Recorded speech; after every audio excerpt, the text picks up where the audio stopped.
রাজচন্দ্র দাস, তুমি আর তোমার বউ বুঝতেও পারছো না কিভাবে তোমাদের ঘরে শীত কেটে তোমাদের গর্ব সম্মান সব লুট হয়ে গেল।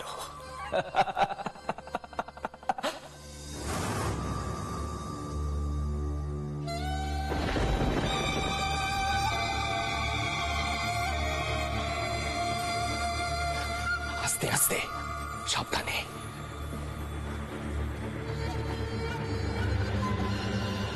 আচ্ছা শোন, এটাকে সাবধানে বাড়ুজ্যদের আড়তে নিয়ে যা। ওখানে সদানন্দ বাড়ুজ্য আছে, যা ব্যবস্থা নেওয়ার ওখানে নেওয়া হবে। কিন্তু কর্তা, সদরে যদি কেউ ধরে? আস্তে চলো, আমি নিয়ে যাচ্ছি, এসো আস্তে।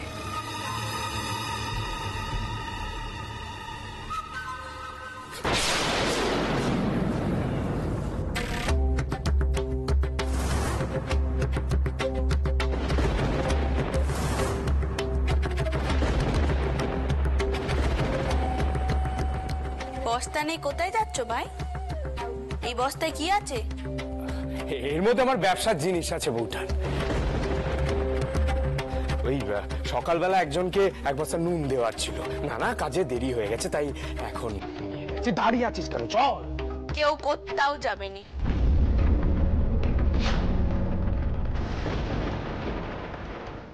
আহা, দাঁড়িয়ে পড়লি কেন? দেরি হয়ে যাচ্ছে, চল তাড়াতাড়ি।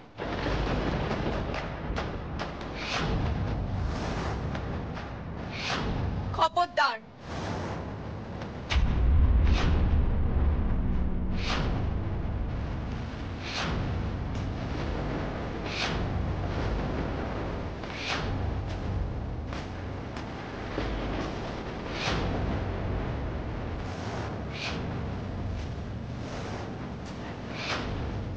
কেউ এক পাও এগোবেনি।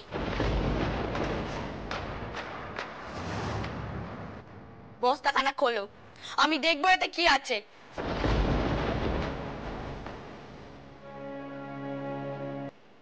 খোলো বলছি। বাতাসি দিদি, কে কোথায় আছো শিগগিরই এসো। দিদি, বাতাসি দিদি, কে কোথায় আছো শিগগিরই এসো। শিগগিরই এসো, তোমরা তাড়াতাড়ি এসো। কি হয়েছে বৌরানী? এই বস্তাখানা এক্ষুনি করো, করো বলছি। খবরদার, কাজটা কিন্তু ভালো হচ্ছে না বৌঠান। এই বস্তা আমার, আপনি কেন খুলবেন? কি হলো? আমার কথা তোমার কানে যাচ্ছে না? বস্তাখানা এক্ষুনি খুলে শিবানীকে উদ্ধার করো। শিবানী? শিবানী এই বস্তা? এ কেমন কথা বাছা? কিছু মনে করো না, তুমি শুধু শুধু আমার অভয়কে বদনাম করার জন্য এমন জোর করছো। এই অভয়, তুই যা তো নিজের কাজে যা, ওরা যা ইচ্ছে করুক, আমি এদিকটা সামনে নেব। কেউ কোথাও যাবেনি।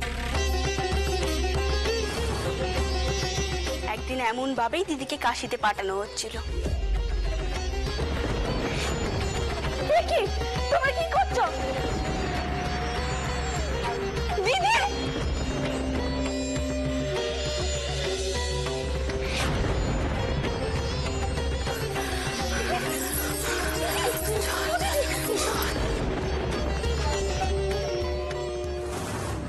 আপনারা হয়তো সবকিছু ভুলে গেছেন, কিন্তু আমি কিচ্ছুটি বলিনি।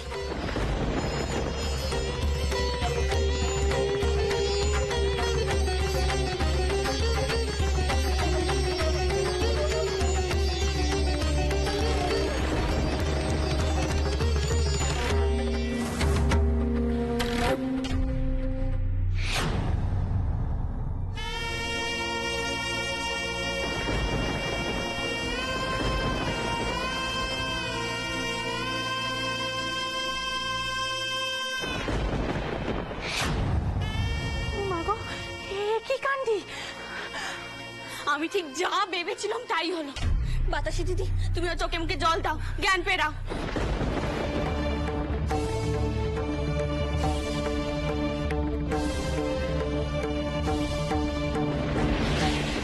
আমি চাইনি ভাই, আমি চাইনি তোমার দাদার কানেই কথাগুলো উঠুক, আর আমি এও চাইনি নিজের ভিটেতে ভাই ভাই রক্তারক্তি হোক। কিন্তু তোমাকে আর জবাবদিহি করতেই হবে। কেন শিবানীর এমন দশা করলে? ও কি অপরাধ করেছিল বলো? তুমি তো খুব ভালো করে জানতে ও এই বাড়ির আশ্রিতা, তাও তোমার লজ্জা করলো না ওকে অন্যের হাতে তুলে দিতে? বাবা মশাই সব সময় কইতেন, যদি বাড়িতে আগুন লাগে তবে আগে আশ্রিত পরিজনদের উদ্ধার করবে, তারপর নিজেদের কথা ভাববে।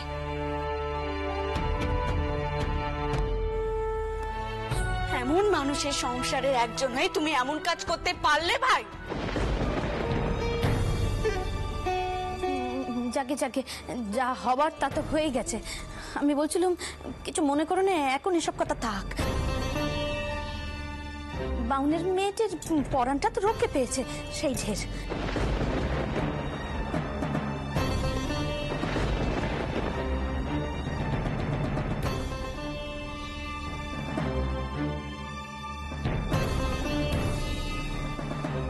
রানী, তুমি বৌঠানকে নিয়ে ভেতরে যাও।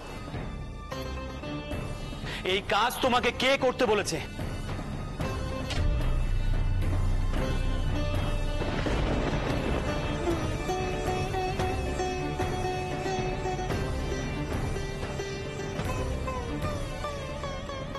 তুমি ভয় পেও নে বাচ্চা, ওরা তোমাকে কোথাও নিয়ে যেতে পারেনি আর পারবেও না।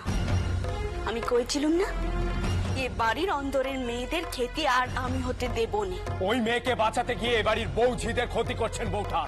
এ বাড়িতে এত বড় একটা অগ্নিকাণ্ড ঘটে গেল, তাও আপনাদের শিক্ষা হলো না। আমি বলে দিলাম সদানন্দ বাড়ুর যে দাদাকে ছেড়ে দেবে না। আচ্ছা বলুন তো, কার মূল্য বেশি? এমন একজনের যার ভাগ্যে সতী হওয়া লেখা আছে, নাকি এমন একজনের যার উপর দাঁড়িয়ে আছে এই গোটা মার বংশের ভবিষ্যৎ? আচ্ছা ভাই, তুমি কি করে এত জোর দিয়ে বলছো বলো তো যে শিবানীর ভাগ্যে সতী হওয়া লেখা আছে? আগের বারের মতো ভুল এবার আর হবে না। এখন থাক না এসব কথা, কি হচ্ছেটা কি? এই তোর কোথায় যাওয়ার ছিল না? যা সেখানে যা যা। কে কোথায় যাবে খুড়িমা?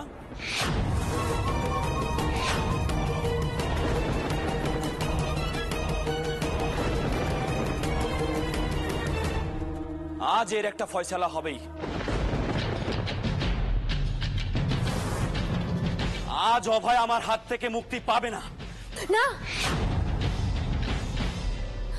না, আমার জন্য এসব করবেন না, করবেন না।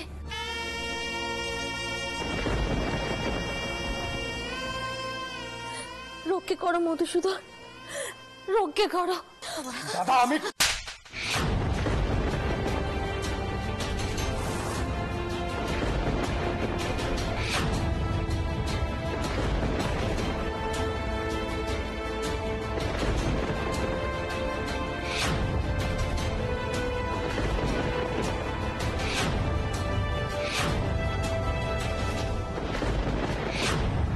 একই সংসারের মানুষ হয়ে তুমি এত বড় শয়তানি করলে কি করে? তোমার মন এত বিষাক্ত। আজ যদি ওই মেয়ে ব্রাহ্মণের মেয়ে না হয়ে তোমার মেয়ে হতো।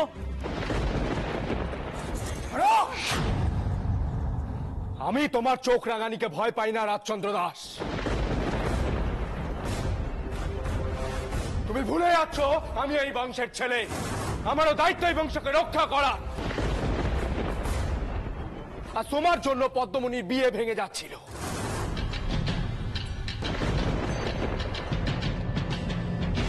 ব্রাহ্মণ সমাজ বারবার বাড়িতে এসে হুমকি দিয়েছে শুধুমাত্র তোমার জন্য।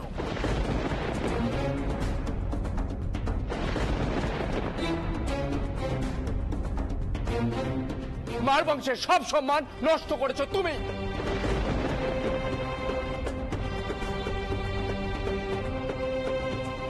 আজ শুধু বাড়িতে আগুন লেগেছে, কাল হয়তো তোমাকে বাঁচাতে গিয়ে কারোর প্রাণ যাবে।